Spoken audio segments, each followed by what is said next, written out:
Bonjour à toutes et à tous et bienvenue dans cette nouvelle vidéo consacrée à l'alerte.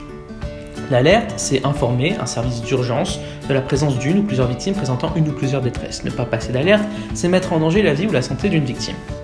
Ainsi, l'alerte doit être rapide et précise, mais toujours après une évaluation rapide de la situation afin que l'on vous envoie les bons secours. Un arrêt cardiaque ou un incendie n'aura pas la même intervention de secours. L'alerte doit toujours se faire auprès d'un numéro d'urgence gratuit. Ainsi, en France, nous avons le 17 pour la police secours ou la gendarmerie en cas de trouble à l'ordre public ou d'infraction.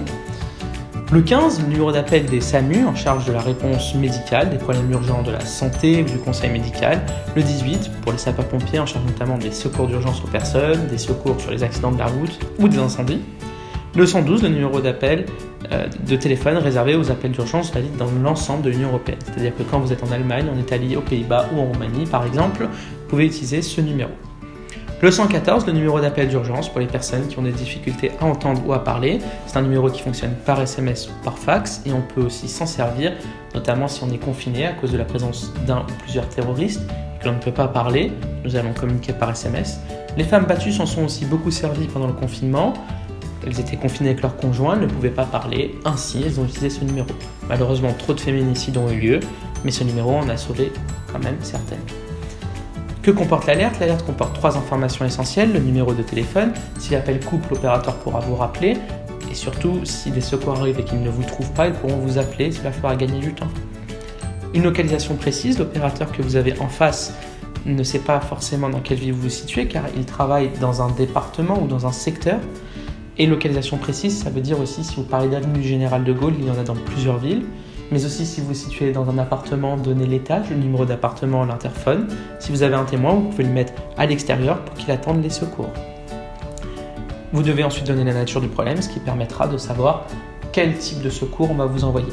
Lorsque un témoin est présent et que le sauveteur demande à cette personne de passer l'alerte, il doit s'assurer que le témoin la passe auprès d'un bon service d'urgence, qu'il a toutes les informations et une fois l'alerte passée, qu'il a bien donné toutes les informations et qu'est-ce qui a été dit par les secours.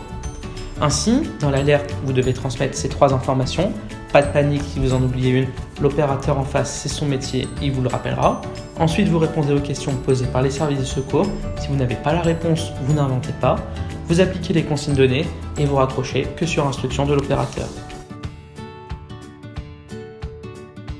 Résumons ensemble. Dans une alerte, nous avons 3 informations, le numéro de téléphone, la localisation précise et la nature du problème. Nous la donnons auprès d'un service d'urgence, le 15 SAMU ou le 18 les pompiers, 17 police secours, 112 numéro européen et 114 pour les sourds et malentendants qui fonctionnent par SMS. Vous retrouverez un lien dans la description de la vidéo avec tous ces numéros. Voilà ce qu'est une bonne alerte. J'espère que la vidéo vous a plu, n'hésitez pas à la partager et à vous abonner. On se retrouve très vite pour une nouvelle vidéo. À très bientôt.